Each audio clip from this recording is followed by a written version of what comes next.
রাক্ষস সাজতো তখন পায়ের ঘুঙুর পড়তো না, কিন্তু সে কালি সাজলে ঘুঙুর পড়তো। আমার মনে হইতাছে ও এখন খাটিয়ার মধ্যে শুইয়া রূপ বদলাইতাছে। আহ, পাগলামি করিস না সেলিম। মরা মানুষ রূপ বদলায় না। টর্চটা লাশের মুখের দিকে ধরত। বৃষ্টির পানিতে কাফন ভিজা গেছে। মুখটা আলগা হইছে কিনা দেখি। সেলিম কাপা কাপা হাতে টর্চের আলো ফেলল লাশের মুখের ওপর। বৃষ্টির পানিতে ভিজে কাফনের কাপড় লাশের মুখের সাথে লেপ্টে আছে। আরিফ সাবধানে মুখের কাপড়টা সরানোর সাথে সাথেই সেলিম ভয়ে দুপা পিছিয়ে কাদার মধ্যে পড়ে গেল। ইয়া আল্লাহ, ভাইজান, এইটা কার মুখ? নসিমিয়ার মুখটা আর মানুষের মতো নেই। তার মুখের চামড়া কুঁচকে গেছে, আর সেই আলকাতরা মাখা কালো মুখের ওপর সিঁদুরের দাগগুলো বৃষ্টির পানিতে ধুয়ে গড়িয়ে পড়ছে ঠিকই, কিন্তু মনে হচ্ছে ওগুলো তাজা রক্ত। সবচেয়ে ভয়ঙ্কর ব্যাপার হলো নসিমিয়ার চোখ দুটো খোলা, কিন্তু সেই চোখের মণি মানুষের মতো গোল নয়, বিড়ালের মতো চেরা এবং হলুদ রঙের।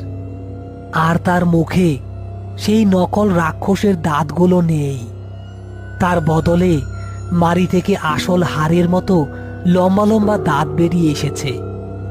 ইয়া মাবুদ, মৃত্যুর পরেও তো শরীর বাড়তাছে। এইটা তো নসিমিয়া না? হঠাৎ লাশটা খাটিয়ার উপর নড়ে উঠল। শোয়ানো অবস্থাতেই লাশটা তার দুই হাত উপরে তুলল, যেন কাউকে আলিঙ্গন করতে চাইছে। তার লম্বা নখগুলো টর্চের আলোয় চকচক করে উঠল। সেলিম, ওঠ, খাটিয়া ধর। ওরে মাটিতে রাখা যাইব না। মাটিতে রাখলেই ও মাটির জোর পাইব। ওরে গোরস্থানের পবিত্র মাটিতে নিতে হইব। ভাইজান, আমি পারুম না। ও আমার দিকে তাকাইয়া হাসতাছে। ও কয়, খেলা দেখবি না? আরিফ একাই খাটিয়াটা তোলার চেষ্টা করল, কিন্তু লাশটা এখন অসম্ভব ভারী। মনে হচ্ছে খাটিয়ার উপর 10টা পাথর চাপানো হয়েছে। লাশটা হঠাৎ তার লম্বা হাত বাড়িয়ে সেলিমের পা খপ করে চেপে ধরল। ভাইজান, ও আমারে ধইরা ফেলছে। ওর হাত আগুনের মতো গরম। ও আমারে খাটিয়ার মধ্যে টানতাছে। সার শয়তান, মরা মানুষের জায়গা কবরে। যা, তুই কবরে যা।